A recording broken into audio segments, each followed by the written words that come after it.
पड़ा ट्रंप का टैरिफ दांव। आपके साथ हूं मैं राजीव शर्मा। एक और जहां अमेरिकी राष्ट्रपति दुनिया के कई देशों पर टैरिफ बम फोड़कर बड़े बड़े दावे करते हुए धौंस दिखा रहे हैं, तो वहीं ग्लोबल रेटिंग एजेंसी मूडीज ने उन्हें बड़ा झटका दिया है।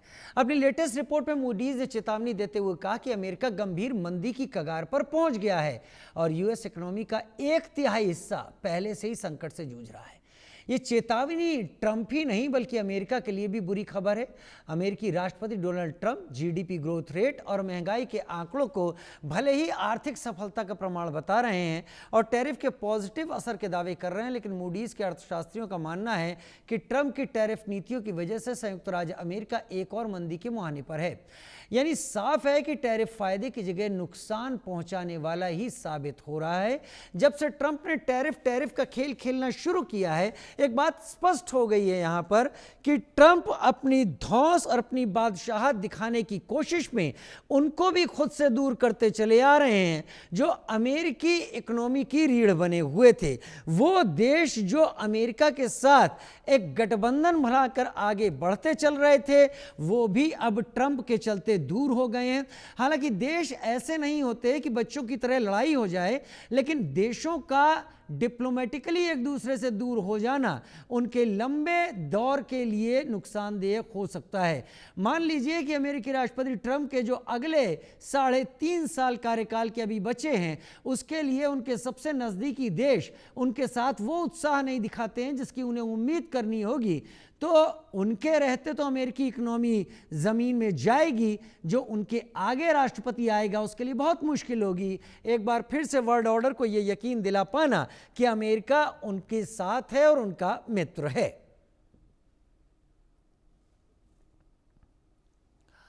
अमेरिका को मंदी का गंभीर खतरा, उल्टा पड़ा टैरिफ वार। अगस्त 2025 की बात करें, मैन्युफैक्चरिंग पर पीएमआई 48.7 पर आ गया। पर्सनल कंजम्पशन एक्सपेंडिचर महंगाई दर जून 2025 में बढ़ गई। महंगाई दर जून 2025 में 2.6% पर पहुंची। जुलाई में 73,000 जॉब्स के मौके बने। मई जून जुलाई में 2,58,000 जॉब्स घट भी गए। तो स्थितियां आप समझ सकते हैं। क्या ट्रंप करने की कोशिश कर रहे थे और क्या ट्रंप के साथ हो रहा है। ट्रंप की टैरिफ की नीतियों की वजह से संकट बढ़ा है। अमेरिका ने कई देशों पर भारी आयात शुल्क लगा दिए। भारी आयात शुल्क लगाने का जो उल्टा असर पड़ा है वो मैन्युफैक्चरिंग सेक्टर को लगातार नुकसान पहुंचा रहा है। अगस्त में लगातार 6ठे महीने इस सेक्टर में गिरावट आई है। कारखाने टैरिफ की वजह से बढ़ते दबाव से जूझ रहे हैं। कुछ मैन्युफैक्चरर्स ने इसे महामंदी से भी बदतर बताया, क्योंकि उन मैन्युफैक्चरर्स के लिए जो रॉ मटेरियल होता है वो उन देशों से आता है जिनके ऊपर वो भारी भरकम टैरिफ लगा चुके हैं और इसका नुकसान तो होना ही था। लेकिन हमने सर्वे किया, हमने लोगों से बात की, हमने लोगों से पूछा जो चल रहा है उस पर उनके जवाब क्या है। हमने पहला सवाल पूछा कि क्या जीएसटी सुधार जो भारत करने की तैयारी में है, इससे ट्रंप का टैरिफ हम बेअसर कर देंगे। 71% ने कहा कि हाँ, हम बिल्कुल बेअसर करेंगे, किसी काम का नहीं रहेगा। 20% ने कहा कि नहीं, ऐसा नहीं होगा, ये बड़ा डेफिसिट रहेगा। 9% ने इस पर कुछ भी नहीं कहा। यानी भारत जीएसटी सुधार कर रहा है, वो एक बड़ा यहाँ पर चेंजिंग पॉइंट होगा। दूसरा सवाल पूछा, क्या टैरिफ बोझ के बावजूद भारत एशिया में सबसे तेजी से उभरती बाजार में अर्थव्यवस्था के रूप में बना रहेगा। 81% कह रहे हैं हाँ बिल्कुल बना रहेगा। 17% ने कहा नहीं, 2% ने कहा कुछ भी नहीं कह सकते। लेकिन अंतर्राष्ट्रीय एजेंसीज भी यही कह रही हैं कि यही होने जा रहा है जो 81% लोग कह रहे हैं।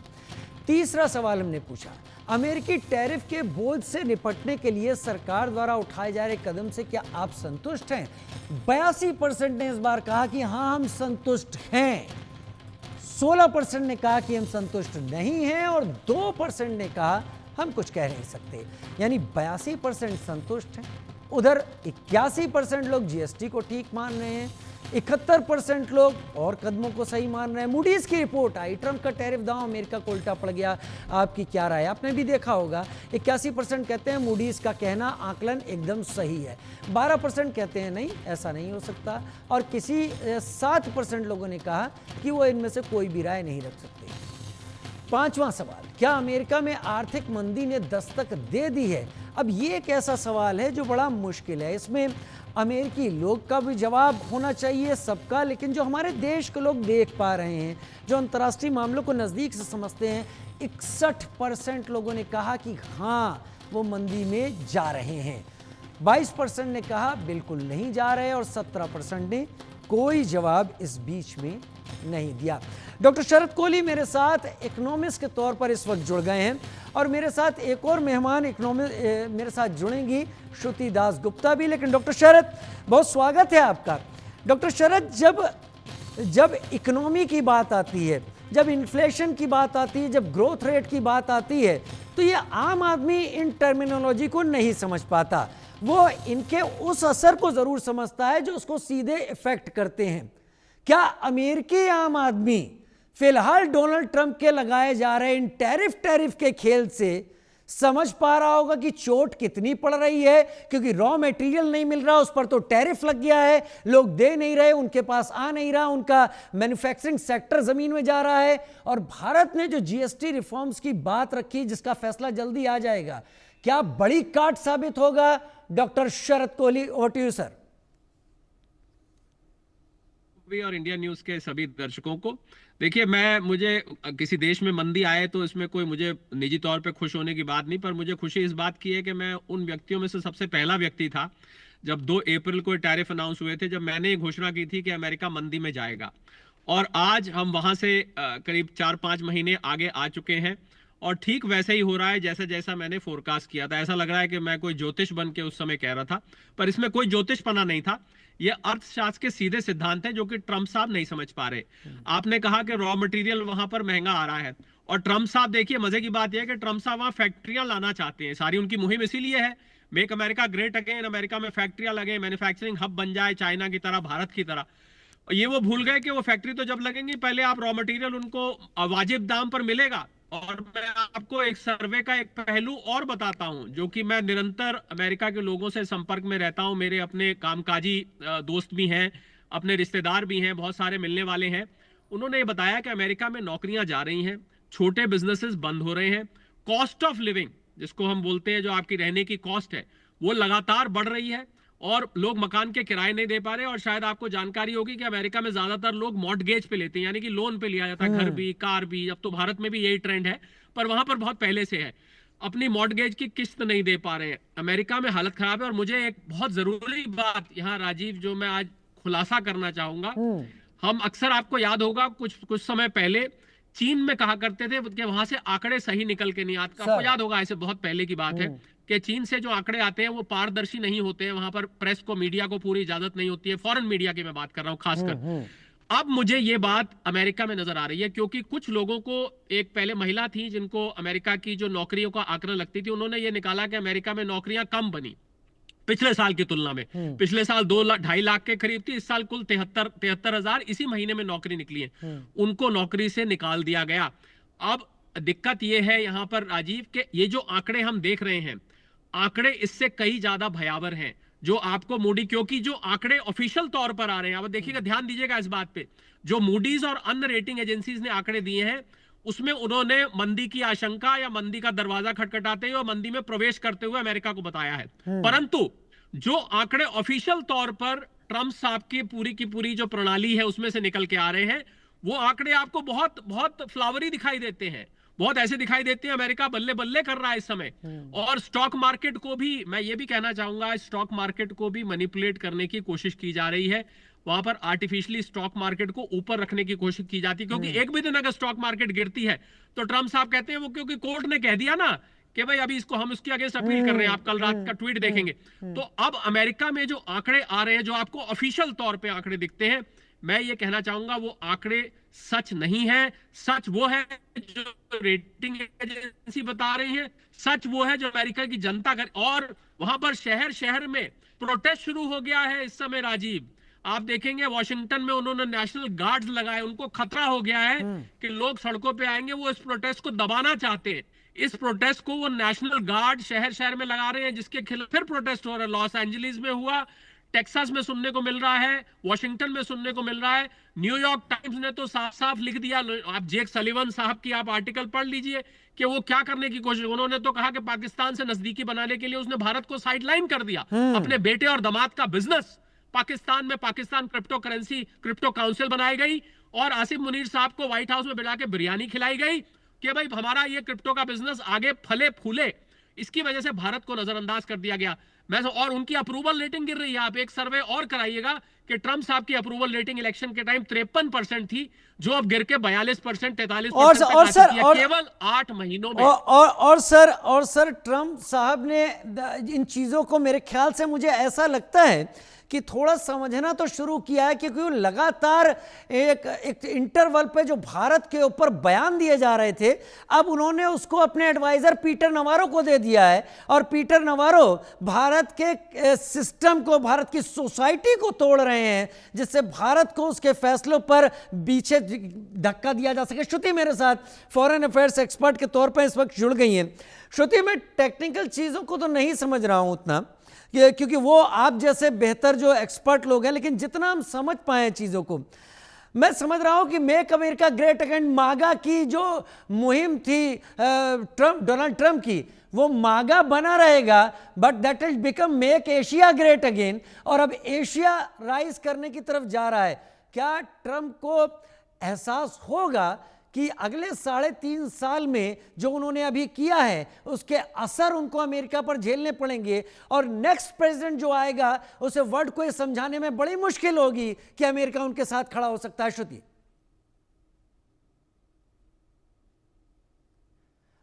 अनम्यूट कर ले मैम।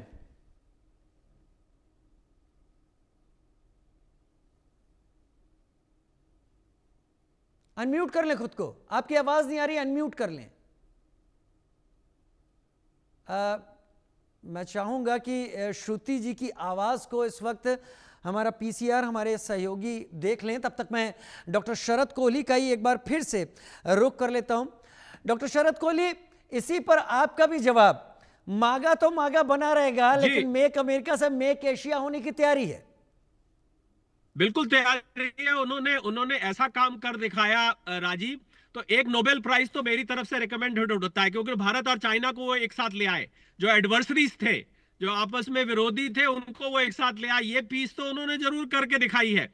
और ये जो पीटर नकारो साहब है, क्षमा करें, पीटर नवारो साहब है, ये उनके भोपू बन गए हैं। जो बात उनको, हाँ, मेरे मुंह से नकारो निकल जाता है, नवारो है। बट सर एक बात बताइए, आप बोल रहे थे, क्या पीटर नवारो का बयान स्ट्रेटेजिकली है, सोचा समझा है कि भारत हमसे मान नहीं रहा तो भारत का सोशल ऑर्डर डिस्टर्ब करें और गवर्नमेंट को प्रेशर मिलाएं? कौन सा सोशल ऑर्डर राजीव? मैं तो अगले दिन सुबह जब पेट्रोल भरवाने गया, उन्होंने कहा कि ब्राह्मण जो है पेट्रोल, मैं पेट्रोल भरवाने गया हिंदुस्तान पेट्रोलियम को, मैंने पूछा भैया आप क्या ब्राह्मण हैं? वो कहता जी ये क्या मतलब हुआ, हम तो सरकारी कंपनी है। मैं इंडियन ऑयल गया, मैंने पूछा आप ब्राह्मण है क्या? मैं भारत पेट्रोलियम गया, मैंने कहा आप ब्राह्मण है क्या? अरे सरकारी कंपनियां ऑयल बना रही, इसका ब्राह्मण से क्या लेना देना है? कम से कम बयान देते टाइम ये तो देखना चाहिए। आप अगर रेसिज्म भी कर रहे हैं, आप अगर जातिवाद भी करना चाहते हैं, तो कम से कम उसमें कुछ लॉजिक तो होना चाहिए। इसमें तो कोई लॉजिक ही नहीं है। मैंने सारा एनालिसिस करके देखा, हमारा कोई भी ऑयल रिफाइनर ब्राह्मण कम्युनिटी से नहीं आता है, तो पता नहीं वो ब्राह्मण किसको समझते हैं। और ये किस बेतुके बयान, कभी कहते हैं मोदी वॉर है, कभी कहते हैं भारत लॉन्ड्रोमैट है, कभी कहते हैं ब्राह्मण ऑयल। तो अब ट्रंप साहब खुद नहीं कर रहे, पर अपने भोंपू के थ्रू ये बयान करवा रहे हैं। मुझे लग रहा है ये उनके ऊपर उल्टा पड़ने वाला है। आप थोड़ा समय इंतजार करिए कि समस्या इतनी बढ़ जाएगी कि ट्रंप साहब को संभालना मुश्किल हो जाएगा, अपने देश को संभालना मुश्किल हो जाएगा। हर 1 घंटे में वहां पर शूटिंग में एक आदमी मिलता है। एप्स्टीन फाइल्स, शायद आप जानते होंगे, एप्स्टीन फाइल्स का खुलासा होने जा रहा है, जो कि इलॉन मस्क साहब ने जिक्र किया था, जिसकी वजह से उनकी मस्क साहब से दोस्ती कट गई थी। अपने देश की समस्याएं संभाल लें, बाहर के देशों का, रशिया का, इधर का उधर का, उसकी चिंता छोड़, पहले अपने देश को संभाल लें, उनका अपने देश की अर्थव्यवस्था संभालें। सबसे ज्यादा देखिए, ट्रंप साहब एक रियल एस्टेट वाले हैं। जिस इकोनॉमी को उन्होंने राजीव डेड इकोनॉमी कहा, उस इकोनॉमी से 175 करोड़ रुपए का मुनाफा उनकी कंपनी ट्रंप टावर यहां से लेके गई है।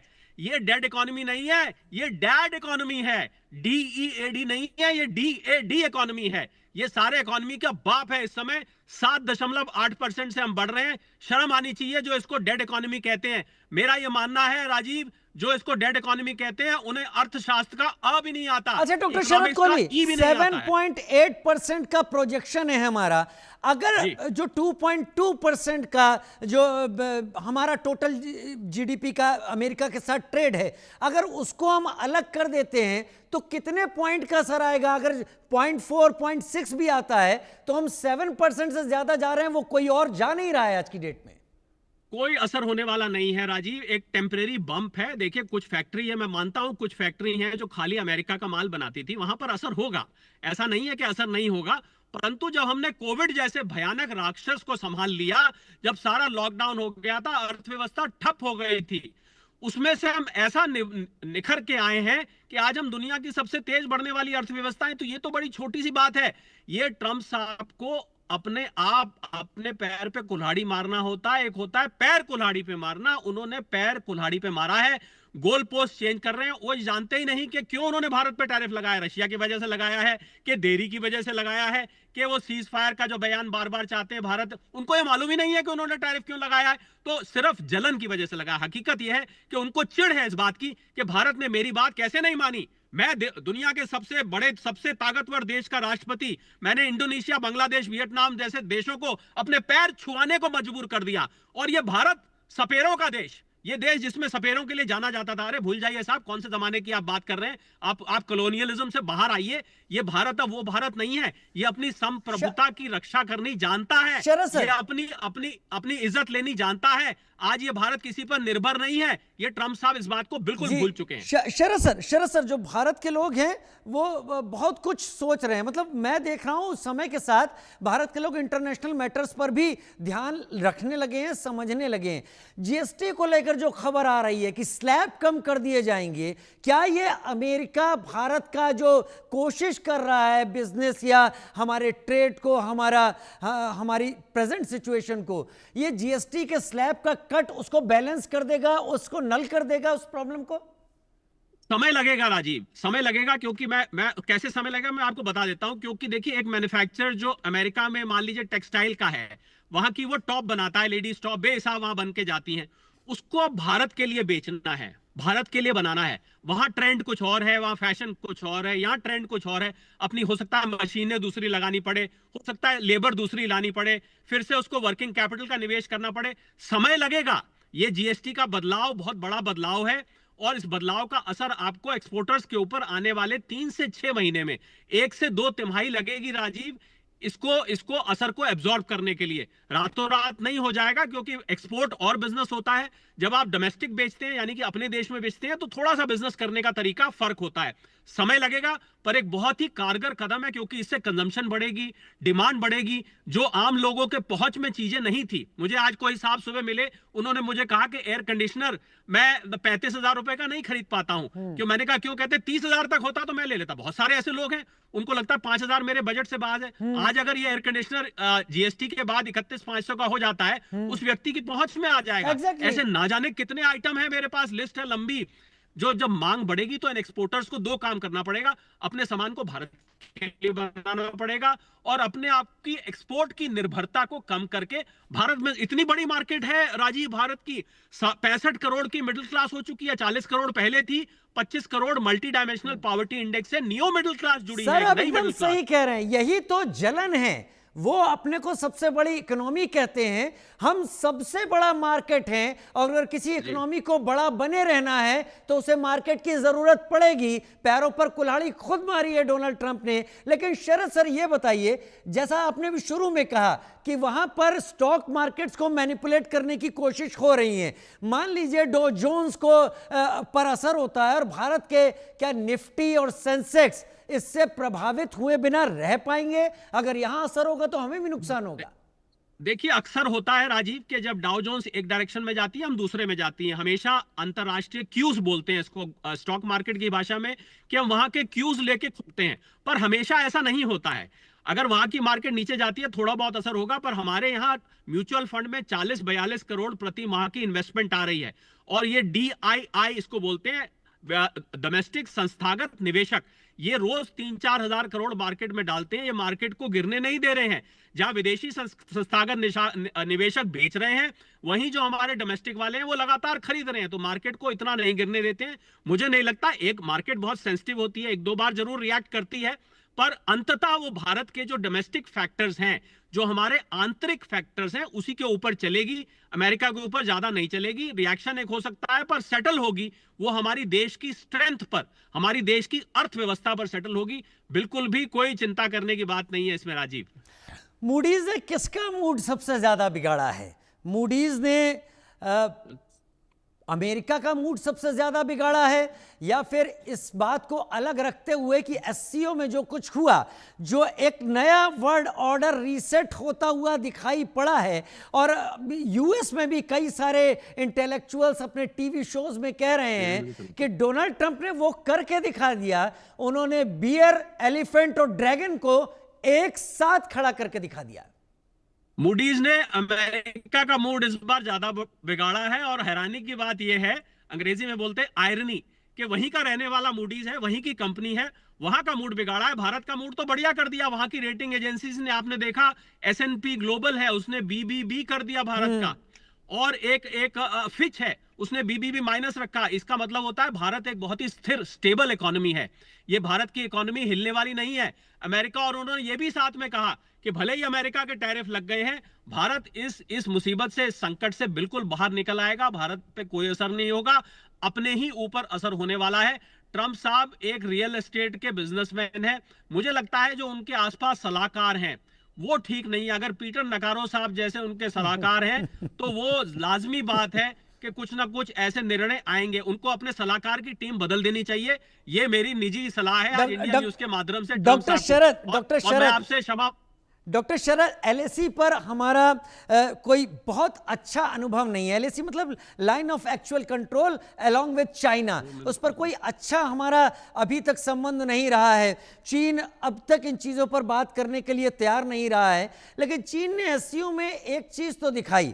उसको भी लगा कि अगर चीन को, और वो ये जेस्चर्स होते हैं कि अगर चीन को बने रहना है, टिके रहना है, तो भारत को उसे सहयोगी की तरह समझना होगा और सहयोग देना भी होगा। क्या रेयर अर्थ मेटल्स अगर भारत आएंगे और चीन उनकी एट ईज करेगा तो भारत की इकोनॉमी सरपास कर जाएगी, वहां जहां उम्मीद कर रहे हैं तीसरे के नजदीक या तीसरे के पार? बिल्कुल बिल्कुल होगा। और पर इसमें एक मैं वर्ड ऑफ कॉशन जो देना चाहूंगा, एक सावधानी, के चीन पे हम बहुत ज्यादा विश्वास नहीं कर सकते हैं। ये पहले हमारा तजुर्बा बहुत अच्छा नहीं रहा है। आप जानते हैं कि पिछले कुछ सालों को आप उठा के देखें तो हमें बहुत फूक फूक के कदम रखना पड़ेगा।